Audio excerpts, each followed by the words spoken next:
2024 ಲೋಕಸಭಾ ಎಲೆಕ್ಷನ್ಗೆ ಕಾಂಗ್ರೆಸ್ ತನ್ನ 4ನೇ ಪಟ್ಟಿಯನ್ನು ರಿಲೀಸ್ ಮಾಡಿದೆ. ಲೋಕಸಭಾ ಎಲೆಕ್ಷನ್ಗೆ 4ನೇ ಪಟ್ಟಿಯನ್ನು ರಿಲೀಸ್ ಮಾಡಿದೆ ಕಾಂಗ್ರೆಸ್.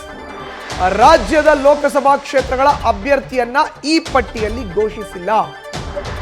ಮತ್ತೆ ರಾಜ್ಯದ 4 ಕ್ಷೇತ್ರಗಳು ಪೆಂಡಿಂಗ್ ಆಗಿಯೇ ಉಳಿಸಿಕೊಂಡಿದೆ ಹೈಕಮಾಂಡ್. ಬಳ್ಳಾರಿ, ಕೋಲಾರ, ಚಿಕ್ಕಬಳ್ಳಾಪುರ, ಚಾಮರಾಜನಗರ ಕಗ್ಗಂಟಾಗಿಯೇ ಉಳಿದಿದೆ.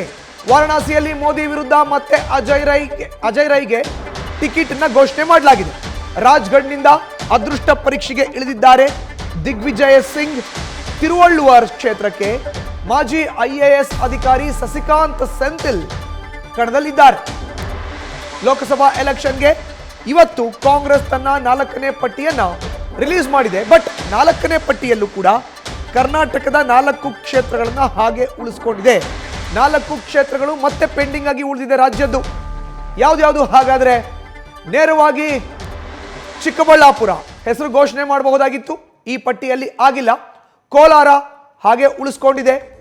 ರಾಜ್ಯದ 4 ಕ್ಷೇತ್ರಗಳಲ್ಲಿ ಇದೆರಡೂ ಕೂಡ ಒಂದು.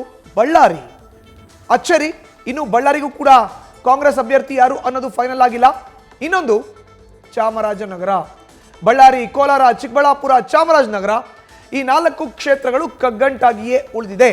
ಇನ್ನು ವಾರಣಾಸಿಯಲ್ಲಿ ಪ್ರಧಾನಿ ನರೇಂದ್ರ ಮೋದಿ ವಿರುದ್ಧ ಯಾರು ಕಣಕ್ಕಿಳಿತಾರೆ ಅನ್ನೋ ಪ್ರಶ್ನೆಗೆ ಕಾಂಗ್ರೆಸ್ ಹೈಕಮಾಂಡ್ ನಾಯಕರು ಇವತ್ತು ಬಿಡುಗಡೆ ಮಾಡಿರೋ ಅಂತ 4ನೇ ಪಟ್ಟಿಯಲ್ಲಿ ಉತ್ತರವನ್ನ ಕೊಟ್ಟಿದೆ. ಅಜಯ್ ರೈ ಕಣಕ್ಕಿಳಿತಾರೆ ಪ್ರಧಾನಿ ನರೇಂದ್ರ ಮೋದಿ ವಿರುದ್ಧ. ಇನ್ನು ತಿರುವಳ್ಳುವರ್ ಕ್ಷೇತ್ರಕ್ಕೆ ಮಾಜಿ IAS ಅಧಿಕಾರಿ ಸಸಿಕಾಂತ್ ಸೆಂಥಿಲ್ಗೆ ಮಣೆ ಹಾಕಿದೆ ಕಾಂಗ್ರೆಸ್ ಹೈಕಮಾಂಡ್.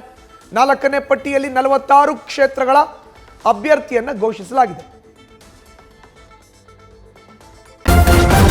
ನ್ಯೂಸ್ ಫಸ್ಟ್ ನಿರ್ಭೀತಿಯಿಂದ ನಿಮ್ಮ ಪರವಾಗಿ.